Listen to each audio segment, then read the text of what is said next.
sensitive to these sounds. Plant down and lotus in a tempted ground. Knowing if I fail to lift the veil, I'm hellbound. Journey through the fate of all the hate I found. Done laying out the layman's for these lames, big clowns. We can still throw down pound for pound if you choose to drag my name through the mud with no bounds. Scars go deep, but the passion can shift. Trying to find a balance between anger and bliss. Searching for my purpose when success is a myth. I thought I knew the gist of the plot, but it came with a twist. Had it all mapped out, but none of the pieces fit. Abandonment issues got me doing the split. Realizing I didn't really need what I wish. Got sick of getting tricked into giving the devil a kiss. Welcome to the side of hell. They got me under respect. Story to tell as soon as I break out of this shell. Welcome to the side of hell.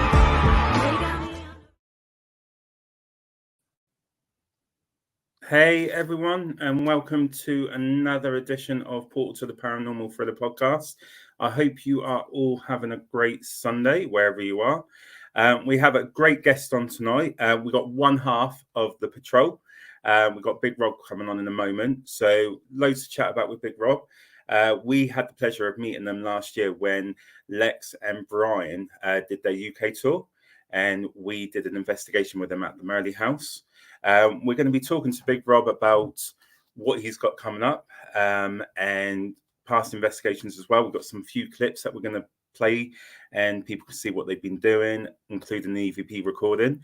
As always, we want you guys to interact as well with Rob. So if you've got any questions for him, feel free to chuck them in the comments, say hello, let us know that you're there, and we will get your questions answered as well. But what I'm going to do now is bring on Big Rob, and let's have a chat with him. So, hey Rob, how you doing? I'm all right, mate. How are you? Yeah, I'm not too bad, so I'm not too bad. As I mentioned, you're one half of the patrol. You got Little Rob. He has been called into work. But if you are watching Little Rob, I will catch you. You will be on the show, so you ain't got away from me that easily, mate. But firstly, thank you very much for coming on. I'm really excited to catch up with you guys because we got the pleasure to do some investigations with you when Brian and Lex come down, and it was absolutely great, and we'll talk into about that in a moment. But you know what I want to do is kick this off about you and how you got started into the paranormal. So, most obvious question and most popular one is, how did you begin your journey in the paranormal? So really, me and Rob met during lockdown, and sitting here watching TV shows on YouTube like Paranormal Lockdown with Nick Groff and all that lot. It was like, yeah, that's all right. We got a mobile phone. We brought a little bit of equipment like dowsing rods, and then we just went out. We went down to the graveyard, got a little bit of a buzz for it, and that was it after that. And then someone said, do a YouTube channel. So we laughed. We were like, no one's going to want to see us on YouTube. And yeah, it's spiraled from there onwards, really. We've been on like tour with you guys. Hi, Dan. How you doing? Mr. Winter. We've been on tour with you guys, Brian and Lex put us on their podcast as well, and our audience grew. You know, we're up to, I think, as of today, 2,690 odd subscribers to YouTube. So wow, you know, I'm impressed that it's gone that well. It's been, you know, we'll talk about the tour with Brian and Lex in a moment, but it's been great, you know, being able to network with other people and see how they work. But prior to the patrol, was you into the paranormal? Was there anything that happened with you personally that made you interested in the paranormal?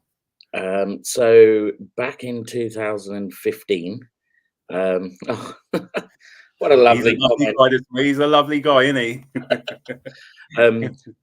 I moved to Brighton 2014, 2015 after an abusive relationship. So I came to Brighton.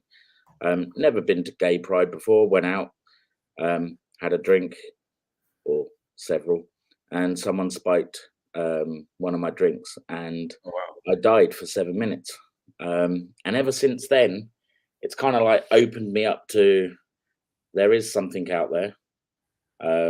Thankfully, I didn't go through the light and out the other end, but yeah. And then obviously I met Rob, and then everything's kind of like slotted into place from there onwards, you know, and I'm getting more and more open to being a bit like Brian, where you can hear things without needing to have the camera, or you get a sense that something's not quite right. So it's quite nice, and I embrace it. As you see in one of the videos that you've got later, I just don't care anymore. I'm just there, and I'm like, come on, show us everything you got, kind of like thing. Yeah. And when you realised that you started being opened up more, how did you manage that to focus it, and how did you learn how to harness those, you know, those gifts that you've suddenly, out of nowhere, suddenly starting to receive? To be fair, I didn't. I had no idea what was going on. I didn't understand why I could see people at the end of the bed or walking through the house when there's no one else here. I'm like, well, why can I hear footsteps? Why are there people here? It's only being like with you guys and the other two, like working out what I can and can't do, and I've listening to a lot of podcasts from other investigators, and listening to like stuff about calming down and not enticing things too much, grounding myself, you know, being sensible. Yeah. Kind of. Not all the time, but kind of. And when you sorry, you go first. No, I wasn't saying nothing. I thought you just said something. Yeah, that was behind. So our house is very haunted. Okay, I literally started talking, and I thought I heard you went to say something, and that's why I was like, "You go first." Okay, No. Let's go, shall we? So you decided to become an investigator. What did you do to start yourselves up then? How did you go about it, and what tools did you start using straight away? So straight away we had Necrophonic, obviously, on the phone, and then I went out and purchased some dowsing rods, because we have a little shop in the lanes in Brighton that's like a magic shop, and they do things like dowsing rods and Ouija boards and stuff like that in there. So we went out and brought the stuff that you see on American YouTuber channels, and you think, yeah, let's get all this. This is amazing. It's silly stuff to play with sometimes, but yeah, we've done that.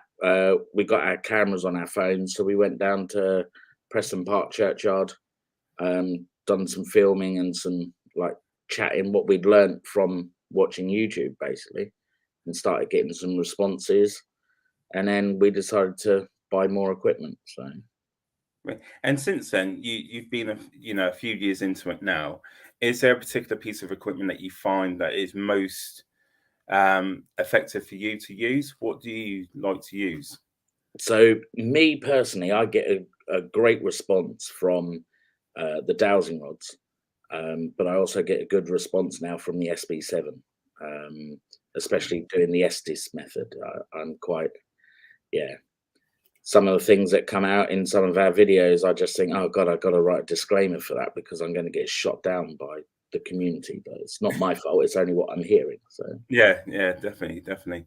And out of all the places that you've investigated, is there one particular place that stands out to you as like the most shocking bit of evidence that you've caught, or the most scariest moment that you've had?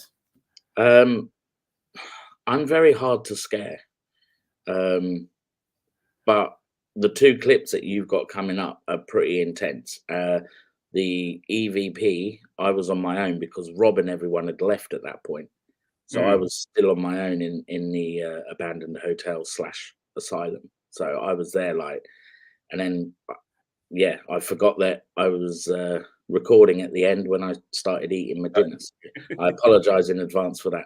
But also the woods. The woods was pretty, I think that's had nearly 2,000 odd views, if not more than that now. So yeah, the woods, I've got a clip of that. I haven't got the full clip, but I've got the clip of what happened. Do you want to give everyone a bit of an overview where you was at this point and what sort of background you know about these woods? So I've wrote notes, so I'll keep looking down like that. But he's come prepared. I like it. Yeah. There's some woods in Brighton called Wild Park. You can research it anyway. It's all online. In 1986, on the 9th of October, 2 9-year-old girls were murdered by a local guy in the woods. He got acquitted first time round in the court case, but in 2018, when forensic evidence and more people, like more stuff, came to light, that he was retrialed and was sent to prison, where he did die in prison. So, but yeah, we'd seen another group had gone there and got scared in the woods, so we thought that we'd go and see what it was like. And yeah, it was interesting because at one point I felt like I'd been slapped round the face, and then I stupidly said, "Thank you, do it again." And Rob got very scared. And yeah, the minute the clip happened, we packed up and we left because Rob didn't want anything bad to happen after that.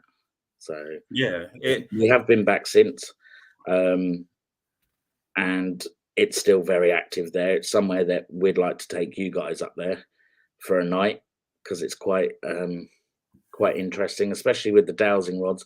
But with the wildlife in the wood as well, it makes it even more creepy, especially when you start seeing foxes' eyes and you're like, oh my God, is that a demon? Or, but that's got to be quite scary because it must heighten your senses, like yeah, it is with what's going on. Would I go there? Well, of course you would. You know, but no, it was quite intense. And what I will say before I play the clip, before what I'm going to show you, there was a part of it where Rob actually turns around and says he felt like he got slapped round the face. Yeah. And you know what was funny is it wasn't funny being slapped, but what was funny immediately after, Rob goes, "Can you do that again?" Like quite quickly. Yeah. You know, a lot of people would take that's the breaking point, but you wanted a bit more, didn't you? Was there a reason why you wanted a bit more?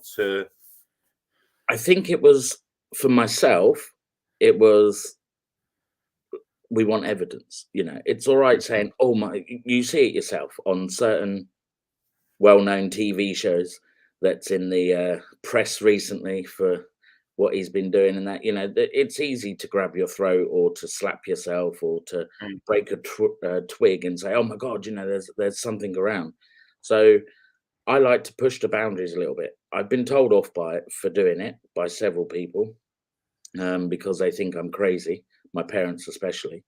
But what's the point of us going out there if we're just going to, hi Sarah, you know, if we want the evidence, we want the proof. So why go out there and then stop recording the minute you get a slap to the face?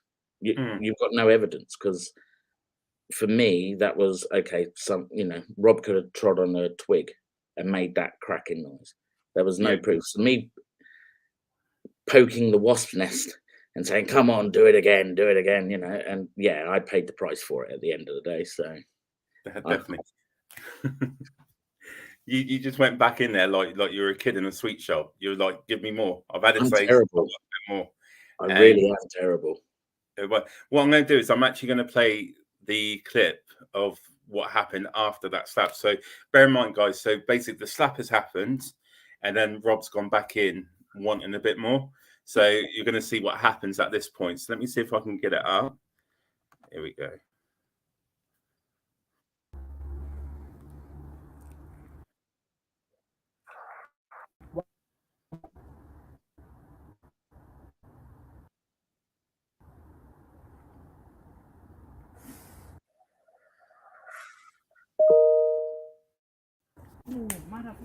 You got it again? Burning in my neck. Okay, well, should we have a look?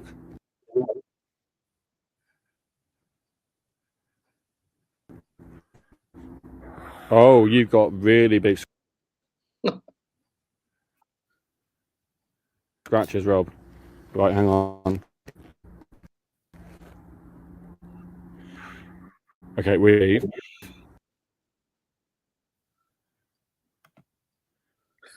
So do you see how quick Rob goes, "We leave"? He was like the voice of reason. You know, he was like, okay, this has happened. It's time to pack up. But in that moment, what was you feeling? And you know, it was quite intense. You can see because you were saying that it burned, and they were Yeah, quite deep scratches. But what was your feeling at that point? it felt like someone had poured like red hot water on my neck, and it felt like it was blistering. And I was like, Jesus, what's going on? And it was quite intense. And then when Rob said what he said, I was like, deep inside, I was like, yes, we've got something. but as you say, Rob is the voice of reason, where he's like, right, we need to go now. That's it. Stop filming. And I'm like, yes, okay, we're coming back. I'll see you soon, kind of like thing. And yeah, I think this is where the me and Rob thing is like, I'm the go-getter and Rob's the sensible one. And after that moment, I take it that you would have analysed everything that happened that night. Have you come to some kind of conclusion of what you think that was there? Do you think it was relating to the story that you found out, or do you think it was something else? I don't think it's two little girls. I Okay. don't think little girls would attack someone like that. I think they would, if it was anything to do with the history that we know of, I don't think they'd do anything like that. But there is a lot of stuff that has happened in the woods. Like if you go online and you research Wild Park Woods, it's right next door to a student campus. There's a lot of satanic stuff that's happened there, and stuff like that. So who knows what's in the woods? But it is a great investigation to go there. The only thing you have to be careful of is like this time of year, you have a lot of homeless people in tents up there. Oh, So you could be in the middle of an investigation. Next minute, one of the homeless people would just pop up and scare the living daylights out of you. That's where Rob would drop the camera and run away, and I'd be sitting there. It'd be like a Blair Witch situation. But I don't know. To this day, I don't know what it was. Yes, I would do it again. We had people on the comments of our video say, "You've scratched yourself," and I was like, "Well, if you look at the clip, I've got a light in one hand and a torch in the other hand." I said, so it's like, and I'm bad. I chew my nails, so I have no nails anyway on my fingers. So, but yeah, it is what it is. It's good there. I will go back in the summer and do well, I've said to Rob, we're going to do an overnight there and stay there all night. He's not keen, but he does what he's told. A true investigator then. Yeah. Sarah's just questioning, could it have been the girls fighting against a man because of what happened to them? So maybe, could it have been the girls thinking that you were someone to be frightened of because of what the traumatic ending that they had? Could that be? It could have been. So obviously the two girls were 9, but the builder was 20. So he was a older man. So he was actually a roofer. He was 20 years old. So yeah, maybe it's them scratching, but I didn't feel like it was anything majorly, it didn't make me feel negative. But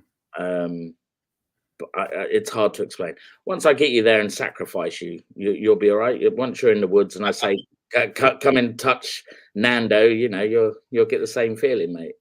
Wow, yeah, we'll see. No,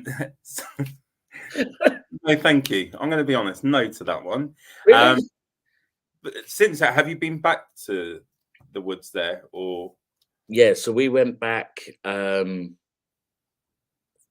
weeks ago, and we started filming. But there was a dead body found there. So where we wanted to go, we couldn't go. Someone was found dead in the woods in a tent. So we had to go the other side, near the university side a little bit more. So it wasn't as good, but we will go back to where we were when that happened.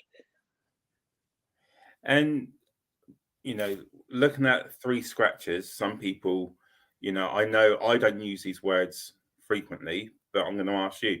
They say that it could relate to something demonic. Now, what's your thought when you're thinking about demonic entities? Do you believe there's something more than spirits, or what's your thought when you think someone's saying this could be something demonic? I don't know. Obviously, in the video, I put, "Oh, a demon scratched us," because a key word that everyone uses, isn't it? It's like it gets everyone to like focus on your video. Do I think it was demonic? No idea. Did it hurt? Yes. Did I enjoy it? Yes. Would I do it again? Yes. I'm a little bit crazy. Hey, man. But yeah, it's hard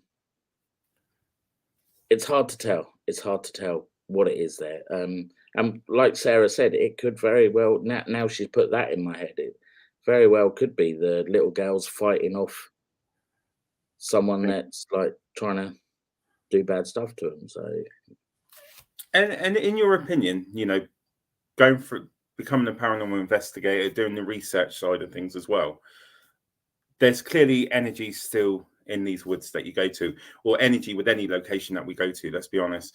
Why do you think that they're still there? Do you think it's a case that they're trapped or they've chosen to stay? Why do you think we still have spirits that are in our world still? I think that, and I'm a firm believer, they have unfinished business, that they still have things that they need to settle. Whether it's they've got a score to settle, or whether it's that they haven't finished a task that they wanted to do, they might be trapped in a loop that they're stuck there. It's a tough one to answer. But like, I believe in old wives' tales as well. It's like when my nan passed, the first thing we done was open the window to allow her spirit out. It's an old wives' tale. Everyone says the same thing. So I don't know. It's hard because some of these places, history you can't find out. Like the hotel that I was at, I didn't research it before I went there because I was just asked to go and be a static security guard there. So I just stood there, and that's when it all got a little bit crazy that night. And yeah, the part 1 of the video comes out, I think, tomorrow, and you see Rob's like, yeah, he doesn't like it there at all. But I made him stay with me because I didn't want to stay on my own for too long.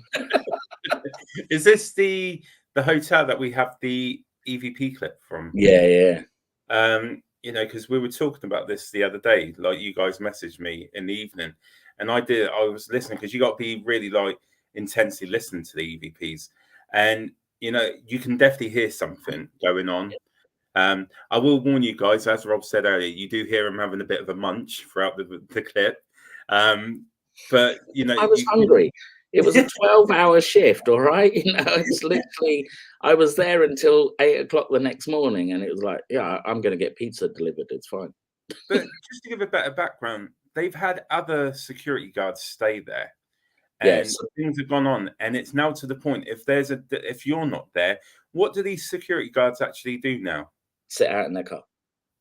And I'm not on about for an hour. How long do they sit in their car for? 12-hour shifts. So guys, these people have witnessed stuff or heard stuff to the point that they're not going into the building anymore. They're sitting in their car for 12 hours because of what's going on here. Yes. My boss, who I work for, he was the one that said to me, right, Rob, he went, brother, you are going to this place. You're into the ghosts. And I was like, why? What's up? And he was like, I've sat there in reception now, because there's no electricity in the whole building and you can't walk around the building because the floors are caving in and stuff like that. And bearing in mind, this hotel has been derelict since 2022, July. Everything's flooded. It's caving in. It's up for sale for 7 million. You've got a tiny little reception area with no Wi-Fi, no telly. You've got a little stereo that you can listen to a bit of music on. And I had my phone to play games on. So I thought, sod it, I'm going to take my equipment down and see what I can get. But my boss, a couple of nights prior to that, was sitting in there and he needed to go to the toilet. And the toilet is literally down a corridor, which is safe if you walk to one side of the corridor. And he said he walked down there and straight away behind him, he could hear someone coming. And he thought, oh, someone's broke in. So he shone around with the torch. No one there. He didn't go to the toilet. He went outside to his car, went for a wee up against his back wheel, which is legal, and stood there for the remainder of the night and said, never again am I going there. So that's why I got lumbered there. And how many times have you been there to work now? Is it just? I've been there once so far, and he's going to put me back now. Do you know what day you're going back? No, but I'll let you know. I will. Yeah, I'll let you know. I'll sneak you in. Maybe we should do a video call, and then I can listen out, and we could do like a call out and see what happens. It's just really random because you can be sitting there, and the door to the side will open, which is the door into the first corridor where the grand staircase is to take you up to the floors. It will just open and then slam shut, and we were just sitting there like. 1 minute we're like that, next minute we're like, it's like, what's going on? And Rob was like, oh, it's very active here. I was like, yeah, I love it. Well, what I'm going to do is just play the clip that you're referring to. So, guys, if you listen really carefully, at the end of it, you can hear something, but in between, you can hear a few knocks going on as well. But I'll just play it now. If it plays.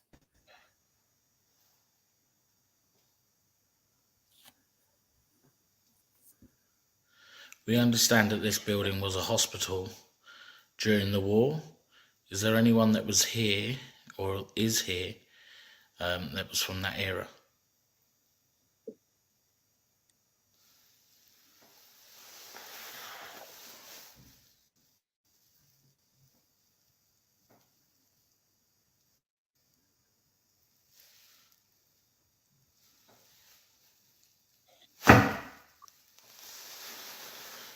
Thank you.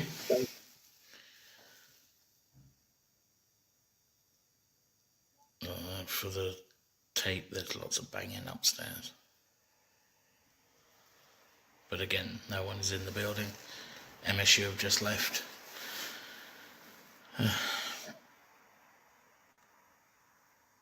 Okay, well, we are going to leave you in peace now. We won't disturb you anymore.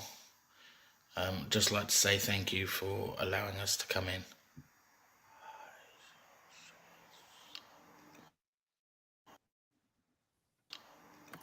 So I'm just going to play that little bit.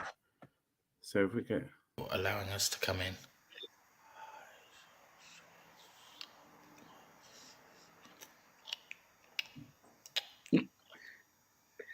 Do you have to play me smacking my lips? So I need to get the full clip. But you can clearly hear what I would say is like a male voice at the end. And then when I was listening to it over and over again, you know, I put headphones on because I think sometimes if you can drown out what's going on around you, you can hear it. And I think the first bit is saying something along the lines of, I see signs of, and what I think is someone being dismissed. Yeah. But I don't know, you know, listen to it anymore and determine what you think it could be saying. Yeah, I sent the clip to Brian from Huntophobia, and he said, I'll get it up here. He put, what did he say?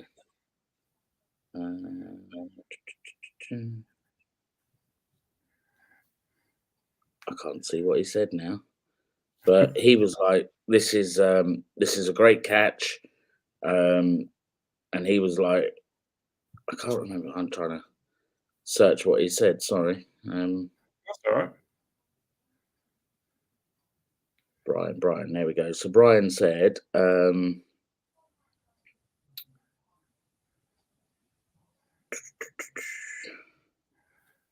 I see souls of someone, but he couldn't get the last part. Whereas you put, you thought it said, I believe it's saying, I saw signs of someone dismissing you. Oh yeah, so that's quite close to what both of you said. So, and just to confirm, you were on your own on this particular night, wasn't you, when you were doing the EVP recording? Yeah. So MSU, which is the mobile support unit, the young lad had been in, grabbed what he had to do, and ran out. And Rob had already left at this point. So I was like, okay. Lex said that he said, are you seeing us? Come and see us. That's what he heard. Amazing, because we're all hearing something different. We can definitely hear something. That's the thing about the EVP recording, and it's quite clear it's a full sentence being said. like I said, me and Brian are saying something on a similar basis, like, sort of, but, it'll be great to find out more. Have you done any research into this hotel? Was it a hotel? So yeah, so basically, the Seaview Hotel, which it is now, was built in the 1850s or late 1800s. It was a church and some townhouses next door to each other, and then they knocked it all into one. So the church on the outside of the house, you can still see all the big crosses, and it's got stained glass windows in some part of it. So you've got where I was sitting is the hotel reception, and downstairs was, after the war, they kept it as a hospital for a little while, but they used to do lobotomies and that downstairs. So in the basement, which is actually the hotel's nightclub and bar area, is where people used to have lobotomies done. But obviously you can't go in there because it's like 8 inches deep in water at the moment, where it's that run down. So, because I'd love to get down there and see what I could get, but it's just unsafe because things are falling down there, so it's not worth the risk. Wow. And it'll be good to see, a follow up with doing more with your PC if you catch anything else and what else you can uncover.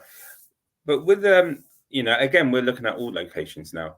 Do you think spirits are grounded to certain places, or do you think they have the abilities to move from one location to another? As in attachments? Not attachments. So I can understand where you're going with this one. We will touch on that. But just in general, do you think spirits have the abilities to go wherever they want to? Yeah, do you definitely. think certain spirits are grounded to one particular place? No, I think they can go wherever. They're no longer in form like us, so they can float about wherever they want to go, can't they? The world is their oyster, so to say. They can do what they want to do. I think they're not stuck in one place. That I know for sure. The reason you say that, and we'll touch on it, because you believe that something has come home with you and is sort of in your flat. Is that right to say? Yes. So we know we have a little boy here called Dom, and we brought him home from the Burlington Hotel in Eastbourne. But he's just a trickster. He moves things around. He'll knock on the door, but won't be. Obviously, no one's there. So, and when he comes and sits on the bed, it becomes freezing cold. He's fine, but I do believe that something else may also be here that's not as nice, because we've had growls in the house,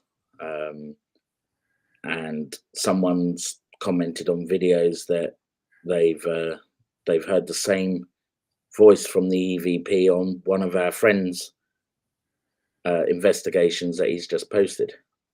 So that's when we did the Merley house, was it? Because we were talking about this in the back.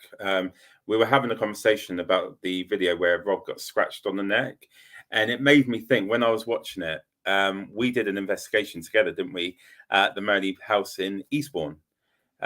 Lovely house. And the house, if you haven't been, guys, so you've got the main reception area as you walk in, but then you got the downstairs part where they have the kitchen, but round the corner, what I believe may have been where the servers may have stayed when it was an old manor house, shall we say.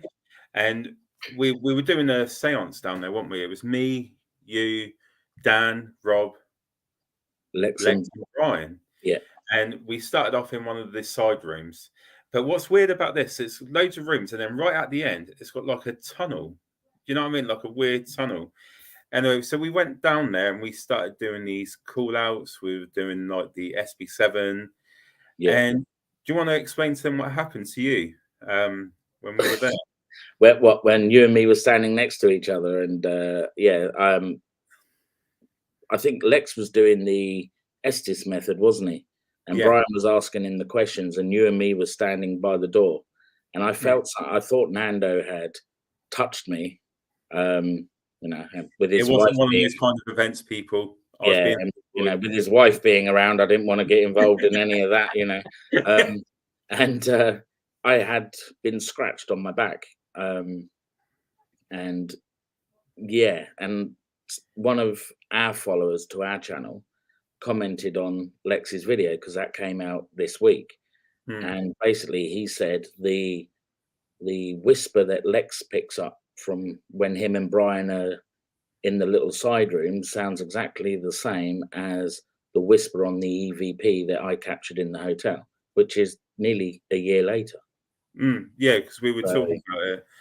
And what was funny, the scratches on your back when we looked at it, and then when you look at the scratches on your neck, they're identical scratches. I know they're in different places, but the way it's gone, like with your neck, it's gone in a diagonal way. With your back, it was in a diagonal way as well. And I said to Rob, do you think this could be something that's with you, not actually with the location that we were investigating that night? Yeah. Because it just happened out of nowhere that you got the scratch, and you said a very similar thing, that it felt like something was burning your back. Yeah. We were down in the basement of Marley House. Yeah. And in the video which you had done prior to Marley House, you felt like a burning sensation on your neck. So do you think this is something that's coming with you on investigations? Quite possibly, because we do get similar responses on SB7s, and when I use the dowsing rods, I always ask, like, is there anybody here now? And they cross the rods for yes, but then I also say, have we met you before? And I always get a yes. So it's like they're either following me or they're attached. But I don't know. I've had a guy that we know that we don't discuss, said that he would help me find out if I've got an attachment because he can deal with things like that. But yeah, no, definitely not. And with having an attachment, I know that you got two separate spirits you believe that are with you. Yeah. Dom, not too fussed about. He just seems to be a childlike spirit that likes to mess around with things. But this other spirit, have you not thought about trying to get rid of him or her, whatever it is? And what kind of things is it doing in your home to let you know it's there?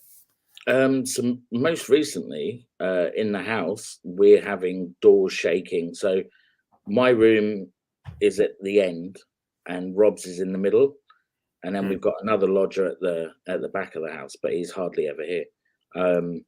And I'll be sitting here, and I'll hear a knock on the door, and I'll be like, "Yeah, come in," and no one will come in. So I go to the door.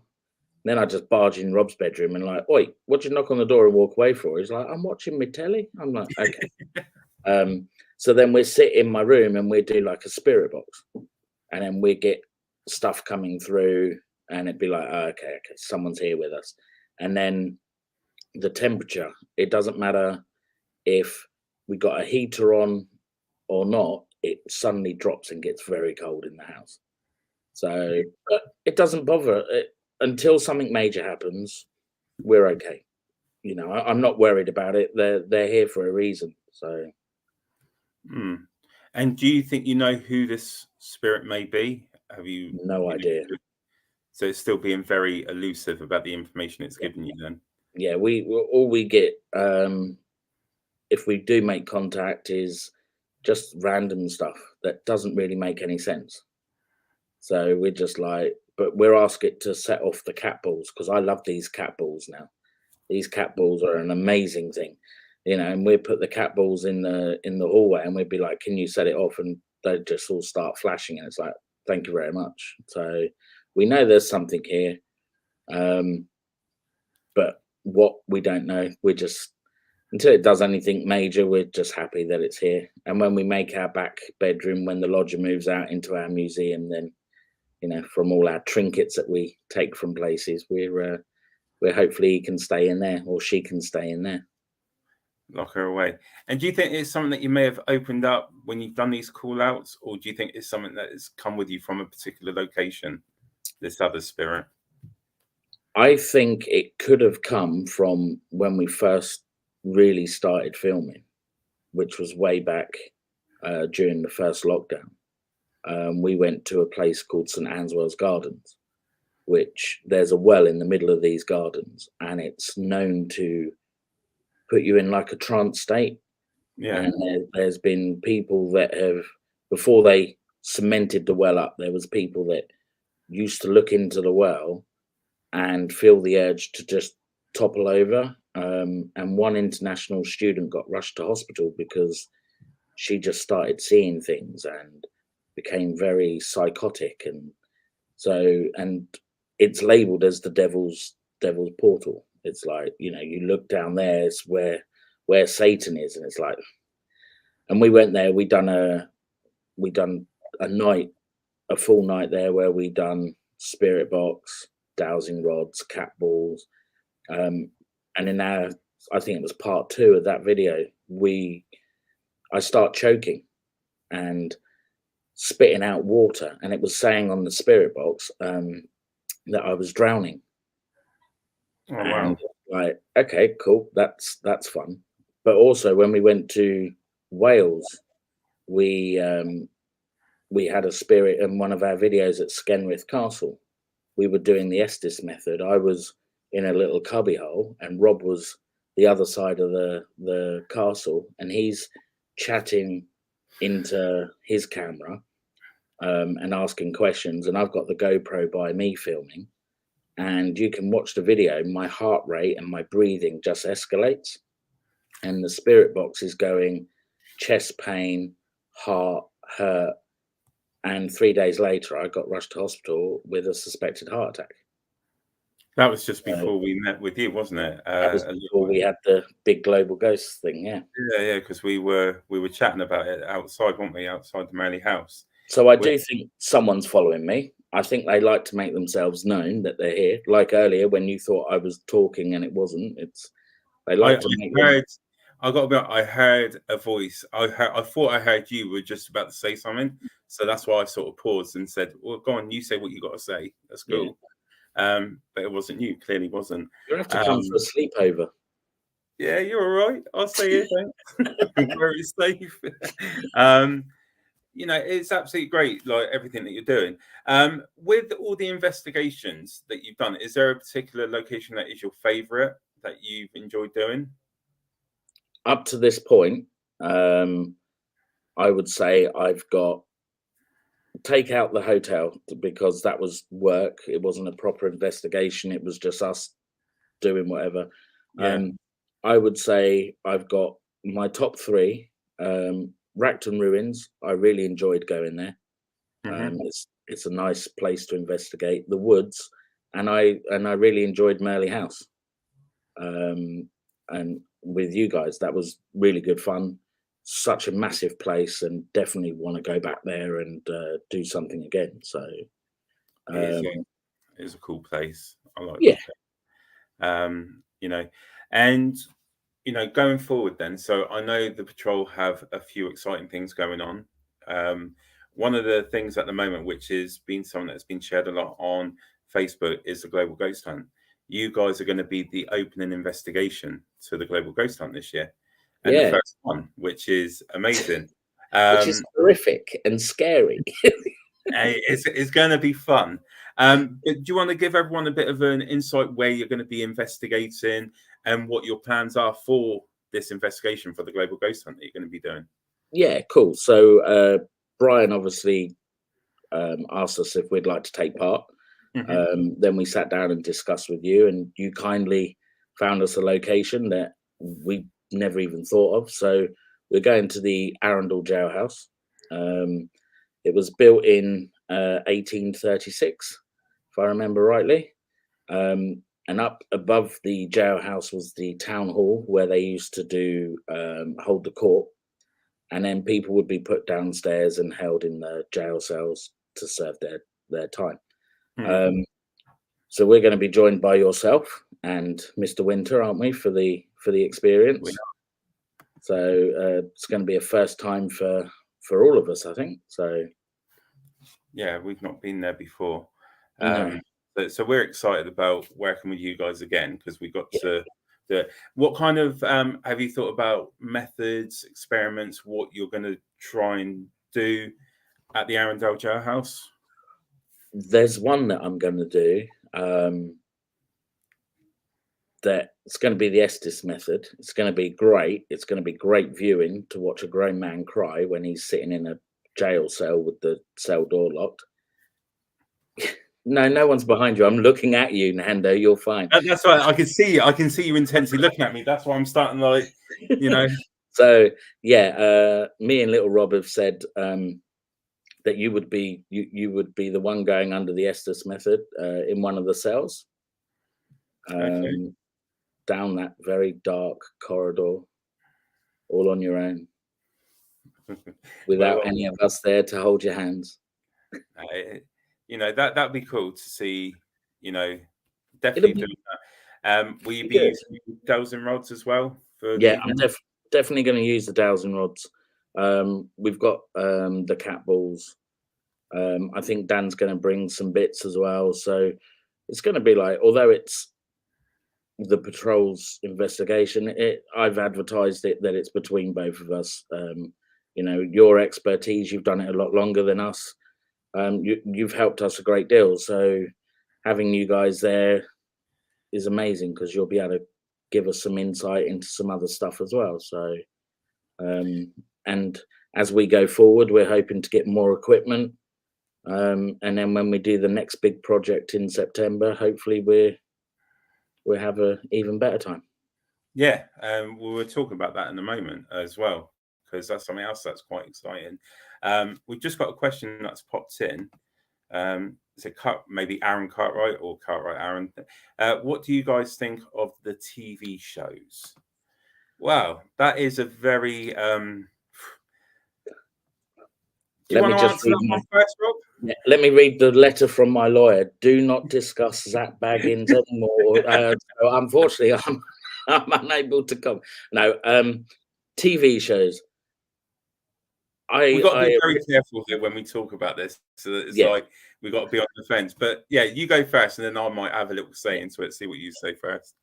I watched a lot before we went out and done some of our stuff. And two of the big ones that I watched, one of them turned out that they faked everything. And it was quite like, well, okay, if I can go to some woods and get scratched, why are you faking cupboards slamming? So I think things like ZB and his TV show, that way we can't get sued or anything like that. I think it's all about budget. They have millions of followers. They have millions of pounds to spend on doing these projects. So he's not going to go to a location and film for 6 hours like we would and get nothing and walk away. He's got to have something happen, whether that's him suddenly becoming possessed or one of his crew getting thrown 20 feet in the air. TV shows, I don't know. I don't know if I believe everything I see, because we can't judge because we're not there at the time. But certainly some channels do fake a lot of their stuff. Yeah, I'm with you on that. With TV shows, YouTube channels, you got to be very careful. You know, I've gone into this. You know, I'll be honest. My wife was doing this a lot longer than I was, Sarah. You've met her as well, haven't you, Rob? Yeah. And before I got involved, and I say this, I'm sure everyone's heard me say this a number of times. I used to say to Sarah, "You're going to go and play Ghostbusters with your friends," and you know. And maybe it was not that I didn't believe in it, because I've had personal experiences, you know, that I've witnessed myself. But when you see it on TV, you know, and we were discussing this, quite funny, we were discussing this before the show, you know, what you find is the TV shows that something happens every single time. Yeah, and unless you're going to a location on a number of different occasions, you build up a portfolio of stuff. Like with anything you do, you build up an evidence base of what's going on. But there is times that we go to these locations. I say this to a lot of guests that join us on our investigations. Please don't come in thinking it's like the TV shows, because there could be nights when we're investigating and nothing simply happens. You will end up just having a chat, and then stuff will, you know, you'll get subtle stuff that happens, but it depends on the night. I don't think it is as shown on TV, and you got to be careful. Certain people that you may watch are doing it for the viewings. So these chairs being thrown around, some of it can be real, but just be very cautious about what you're watching and don't believe in everything that you're seeing. That's what I would say. Totally. I'm not, because there is some videos that you watch and you think, wow, that's an amazing capture, and you can't deny it. But then there's some things, it just gives people the wrong overview of what the paranormal field is about, because it's not as easy, and it's not as easy to get evidence as people show it sometimes. It makes it hard for us, because those that actually really want to go out and don't have the big budgets behind them, and we're trying to grow our Facebook channels or our YouTube channels, people are like, they don't watch it all the way through because they're like, well, it's boring, nothing's happening. Because they know they can turn on the travel channel and watch He Who Shan't Be Named, and he'll get possessed or whatever within a matter of the first 5 minutes of the show opening. And it's like, well, yeah, because it's for TV purposes, it's entertainment. It's not real life. Us being out there filming live on a location like at Murley House when you were doing live up there, that's nothing there stage. It's all live.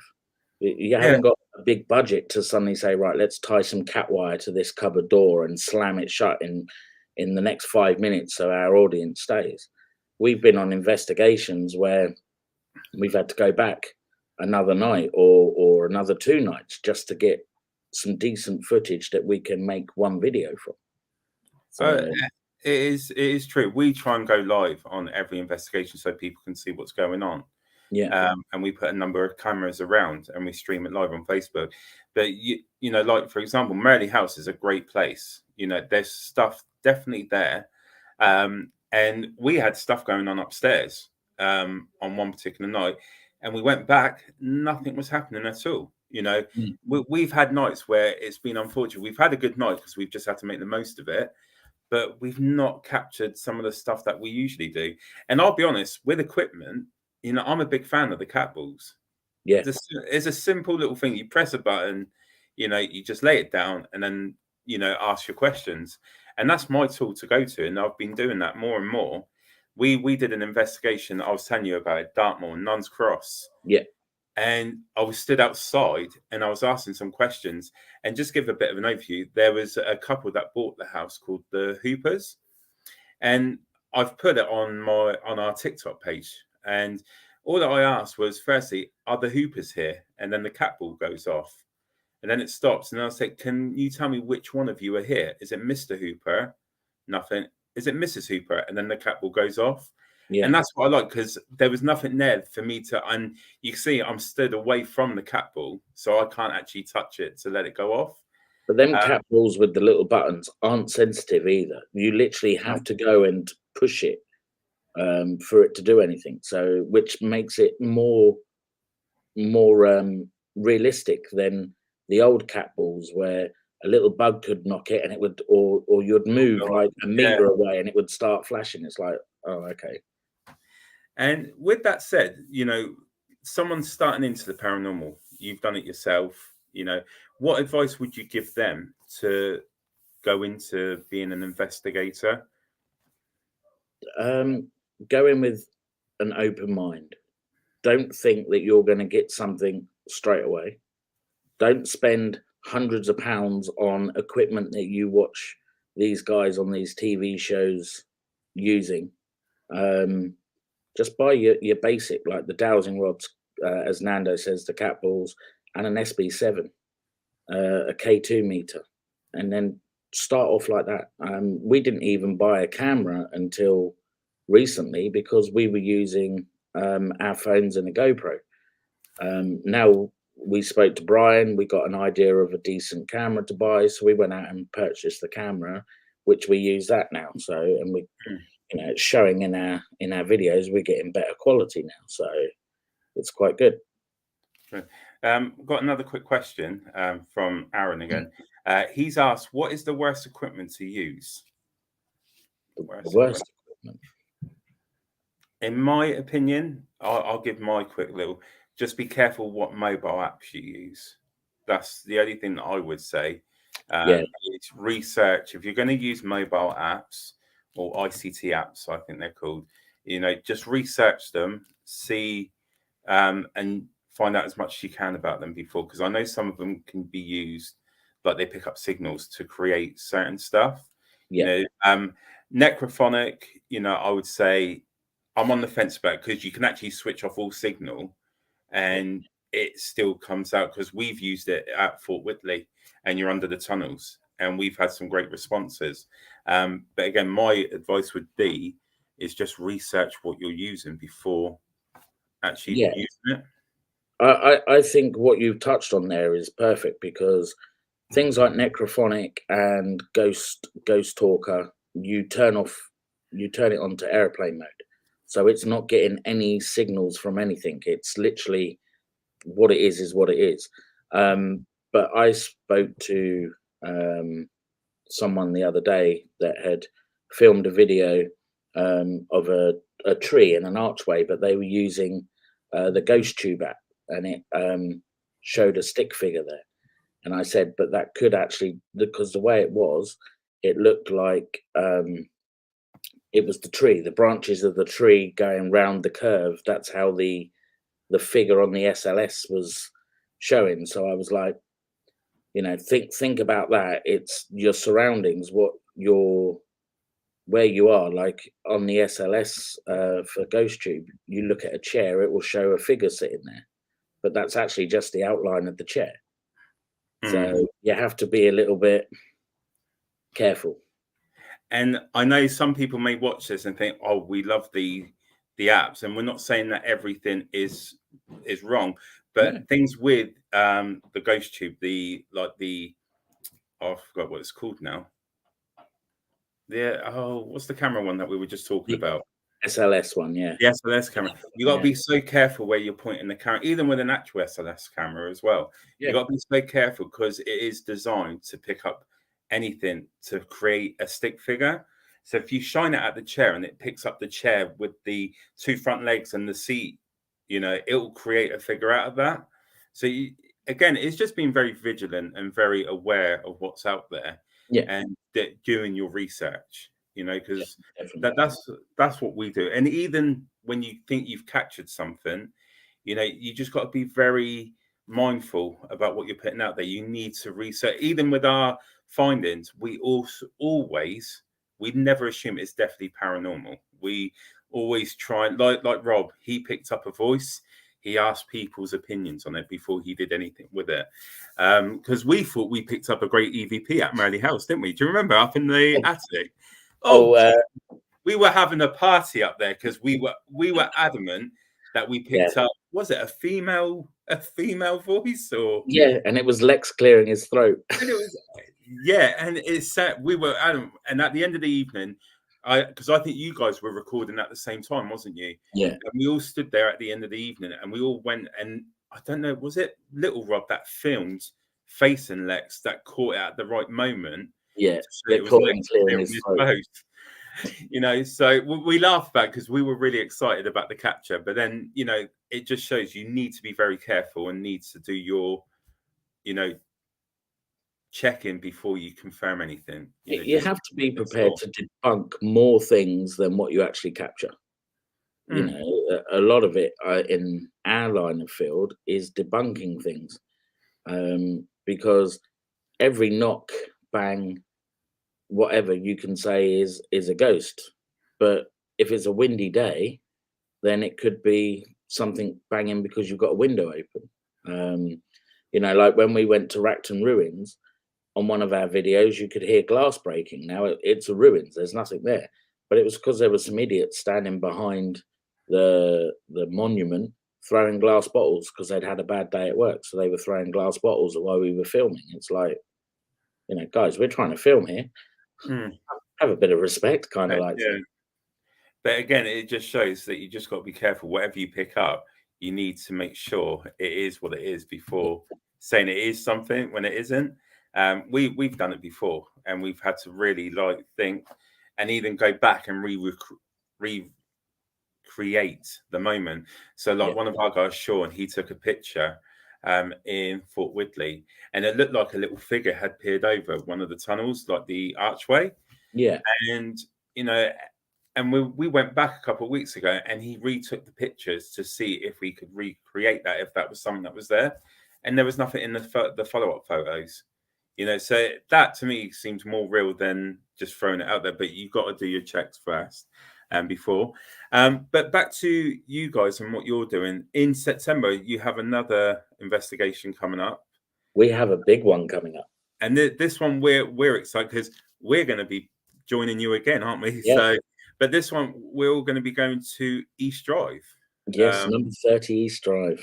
And I think this is one of your bucket list ones, isn't it? Yeah, it's one of my bucket lists in the UK. Yeah, it's one that I really wanted to go to. Rob's watched all the movies, watched everything. I'm going to go in there blind. I've seen a couple of YouTube videos on it, and I've read about it, but I'm just going to go in there with you guys. Obviously, you've been there several times, but we're also taking Lex Paranormal with us. He's going to be coming. It's going to be his first time there. I know he's looking forward to it and is excited. So, it's going to be great. Looking forward to it. Looking forward to working with you guys, of course, again, and see what we get. So, and see if the hype is true. And what's your thoughts on it? The things that you have heard about East Drive? It's pretty scary, but it sounds very exciting as well.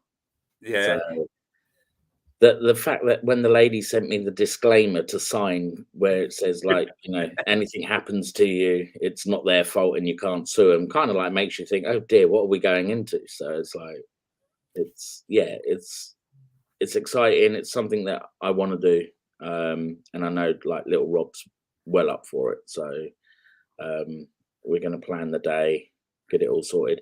You were saying about delivery drivers aren't allowed to come in and deliver us pizza. They're very cagey about coming, ordering food there.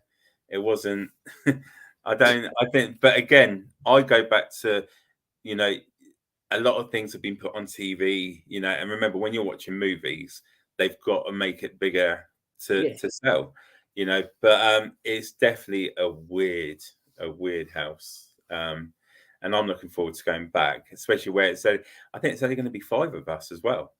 Yeah. That'd be quite cool to investigate that. And on your bucket list, if you can go anywhere in the world to investigate, is there a certain place that you would want to investigate? I'd like to go to America. There's a few places that I've seen out there that I'd really like to go to, like Trans-Allegheny. That's definitely one place I'd love to go to. But also watching like Brian's videos, I quite like to go to that tunnel that he goes to, where he gets some very good EVPs. Yeah, I think that would be quite, I think it's about time, we've invited him to our country. He needs to invite us out there now, and we all go out there and do a global tour of Canada with Brian. That'd be cool. That would be cool. We'll stay at his condo. Yeah, absolutely. We're going to stay at his condo. So yeah. If you're watching, Brian, we're moving over to yours for a little bit. You're going to entertain us. But yeah, it would be great to, I've always said it, to go overseas and do investigation, because they got some, I know like the Americans always say to us, we've got great history, we've got great locations, but they got like the asylums, the old hospitals. I would love to go to the Hinsdale House. That looks a great location as well. So I would love to investigate over there as well. I'd like to go to the Conjuring House.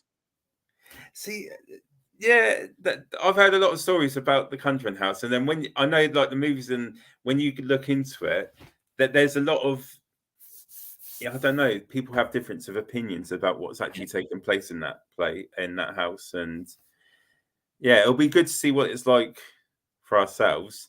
Yeah. I think it's like everything, isn't it? Like you watch it on TV and you put it on your bucket list and you're like, right, I'm going to save. That's where I'm going to go.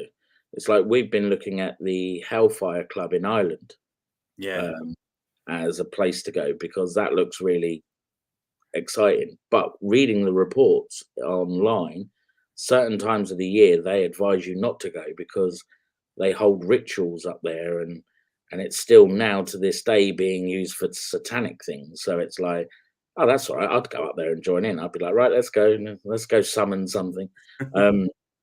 But yeah, so that me and Rob were talking about that and saying about maybe we all go out and do that one at some point. So take you guys along with us as well. Hey, you know, we're game. If you're going to do it, invite us along. We'll come along and yeah, definitely it, for ourselves.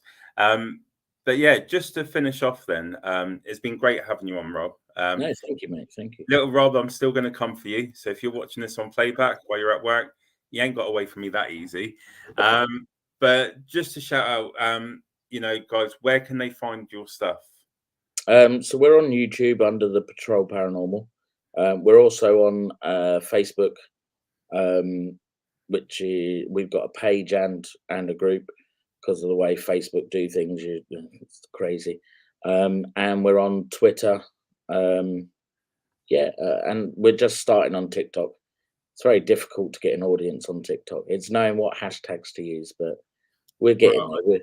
I'll give you some examples because I've been doing the TikTok, and we're building. It's a slow burner, that one. You got to keep going with it. But yeah, guys, the links to the Patrol are in the description. Head over to their page. They've got their past investigations on there. They've also got clips of what they've got coming up as well. So definitely give them a follow. Go to YouTube, subscribe to them, and you won't be disappointed with their videos. It's, you know, are you putting your bloopers up as well by any chance? We are going to start doing bloop because you know which one I'm thinking of, don't you? Are you thinking of Canterbury Ring, where Rob falls in the bushes? No, because I didn't know that one. Oh yes, hotel room. Yes, the Canterbury Ring. I've actually modified the video because he wants to. We find this old barn, and he wants to go in the barn, and I'm like, "There's barbed wire there. I'm not going to climb over barbed wire and trespass." So he's like, "Oh, I will." So he's walked through the same path that I walked, and I don't know what he done, but he got to the barbed wire. He was like, "Yeah, no, it's rusty." He turns around, he slips, and he falls backwards into all these brambles. So I'm just there wetting myself because I've got it all on camera.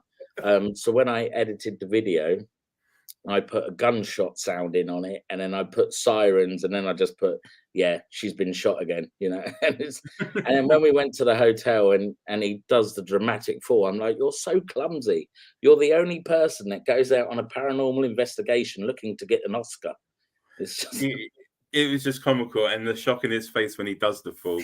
It's a good. I think we've had some great bloopers as well, and I think that's just the funny side of it because we show what we capture, but we don't show what happens in between, like the funny moments. And I think we've started sharing ours out, like funny things. But it's just great. So definitely head over to the Patrol on YouTube, TikTok, Twitter, Facebook, and follow them. Not only for seeing their future investigations, but they got their big investigation on the 4th of May at Arundel House. That's for the Global Ghost Hunt. And just in case you don't know what the Global Ghost Hunt is, it's a globalized event that we're going to be streaming across the world, and it's going to bring teams from all over the world. So we've got Texas, we've got all parts of America, Ireland, Canada, and then we've got us in the UK. And it's going to be streaming over 14 days. So from the 4th of May to the 14th. And as we mentioned earlier on, the Patrol are kicking off the first ever Global Ghost Hunt. Yeah, so, thanks, Brian. So they will be kicking their live off at Arundel Jail House. So check out their Facebook page because they've put their event on there. You can also go to Global Ghost Hunt on Facebook, and you'll be able to see all the listings for all the investigations that are going to be taking place over the next 14 days. And then in between that and East Drive, do you have any planned investigations in between? At the moment, we're looking at Nuns Cross. That's going to be a great place. Yeah. We've made contact with them. Just go in the warmer part of the year, because I tell you what, Jesus, it was cold there when we went. I don't know if Dan's still in the room, but oh my God, it was freezing. They have a little fire, And I tell you what, we had it on, didn't feel anything. It Yeah. was, you know, we all changed. And I'll be honest, I had like joggers on and everything. And I laid there for about 2 seconds. I put all my clothes back on as well because I was that cold. And the Yeah, I sleep. think we're looking at July for that one, so that it's in between the Global Ghost Hunt, then East Drive, and then the next big thing after that will be looking for a location for October for Global Ghost Hunt Part 2. So Yeah, well, we can get our heads together and I'm sure we can find something. yeah. But no, it's, you know, exciting times coming up for the patrol. Definitely want you guys to go and give them a follow, watch what they do, watch their past investigations as well, and see how they do their investigations. But for now, I just want to thank you, Rob, for joining us tonight and sharing your experiences, telling us what you've been up to, and definitely want to catch up with you in the future. Maybe do a catch-up show after our investigation at Arundel. You know, we could do a little talk about what it was like, and you know, put some clips together for everyone if they didn't see the live.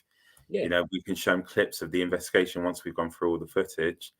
Maybe we could do a follow-up show based on that with you and Rob. Definitely. That would be cool. But again, as I mentioned, go and give the patrol a follow. Their details are in the description. But we'll definitely be catching up with you 4th of May, only a couple of weeks away now. Yeah, I know, it's coming around quick.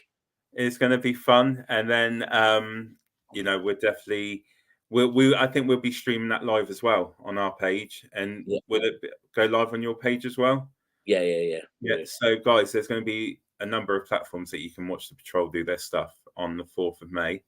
But for now, I'll let you go, Rob. Thank you very much again for joining in, and I will catch up with you real soon.